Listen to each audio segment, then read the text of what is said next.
Oke, selamat malam teman-teman dan Robi yang saya kasih. Sebelumnya perkenalkan, nama saya Albertus Gerard Gabriel. NIM dengan NIM 25034361829. Di sini saya akan menjelaskan tentang apa itu hubungan hubungan fisika dasar dengan ilmu bioteknologi gitu. Karena yang seperti yang kita tahu di dalam kata bioteknologi sendiri ada fisika-fisikanya gitu. Lalu buat apa fisika?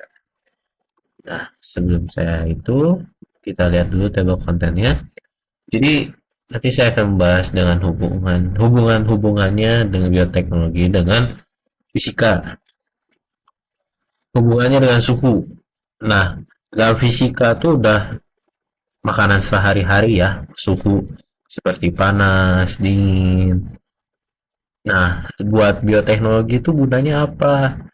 Nanti jikalau waktu iklimnya panas, kita bisa eh, kita bisa menganalisis suatu binatang atau tumbuhan alam yang secara panas mungkin seperti contoh unta. Unta itu di dingin nggak akan ada. Kalaupun ada, fisiknya nggak mungkin kayak unta di gambar ini. Jadi hubungannya apa fisikanya? Ya suhunya. Jadi mungkin sekarang lagi dingin, nggak mungkin kita nanam jagung karena dalam ilmu biologinya jagung akan tumbuh di suasana yang dingin.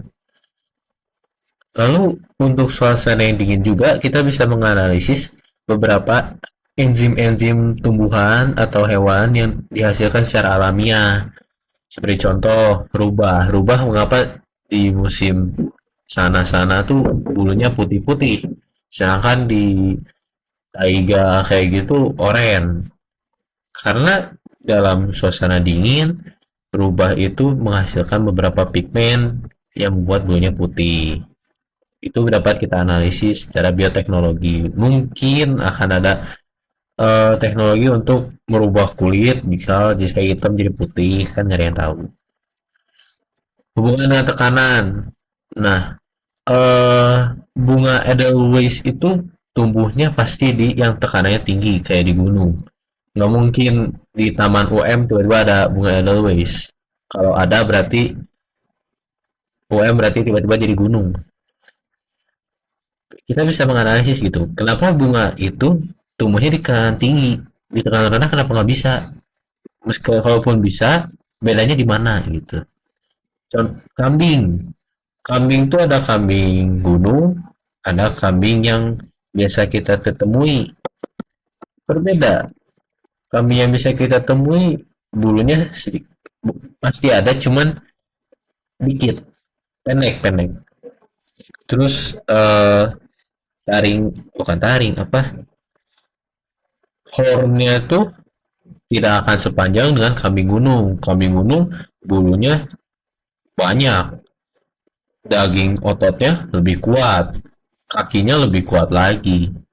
Lalu ikan kolekan, ikan ini tuh ikan dasar laut. Hubungannya biar teknologi itu apa? Kita bisa menganalisis mengapa ikan dasar laut itu naik ke permukaan. Seperti contoh tuh di Madura, ada ikan kolekan itu tiba-tiba naik ke atas dasar laut. Nah, kita tuh bisa menganalisis ini artinya ada apa ini. Karena kalau dari sejarah-sejarah ataupun kata-kata yang sering kita dengar, kalau ikan kolekan itu ada di dasar laut atau ditemukan, itu pasti ada bencana. Jadi kita bisa menganalisis mengapa kok ikan dasar laut tiba-tiba ke permukaan, nggak ada kerjaan. Nah, hubungannya hitungan fisika sama bioteknologi itu apa? Karena ya fisika yang paling ditakuti adalah hitungannya jelas. Nggak akan suka hitungan. Orang udah bioteknologi kan hafalan tuh. Tiba-tiba dikasih fisika yang rumusnya bejibun kan nggak suka ya. Hubungannya itu ada di beberapa aspek. Nah, aspeknya itu penting sekali gitu. Saya akan kasih contoh tiga. Ada GLBB dan GLB. Ini udah makanan sehari-hari fisika ya. Terus ada viskositas. Viskositas tuh apa namanya? Viskositas tuh kayak kekentalan sebuah cairan atau liquid. Hubungannya buat bioteknologi apa? Nah, kalau untuk kekentalan itu bisa kita manfaatkan dengan, karena bioteknologi itu pasti nggak akan jauh juga sama kimia. Jadi kekentalan cairan ini ditambah sama cairan ini mungkinkah? Atau yang paling sederhananya adalah darah. Jikalau darah terlalu kental, kenapa? Pasti ada yang salah. Darah terlalu encer, pasti ada yang salahnya juga. Untuk GLB dan GLBB dapat dihubungkannya itu dengan, jadi GLB dan GLBB itu meskipun tidak secara langsung ya teman-teman, jadi nggak sangkut pautnya secara langsung dengan ilmu bioteknologi, namun GLB dan GLBB ini bakal berperan penting dalam pemakaian alat-alat lab. Jadi kecepatan sini dengan kecepatannya harusnya dengan hitungan seperti ini itu berhasil. Meskipun memang hanya peralatan lab, cuman eh, lebih tahu lebih baik supaya menghindari kesalahan yang sangat fatal.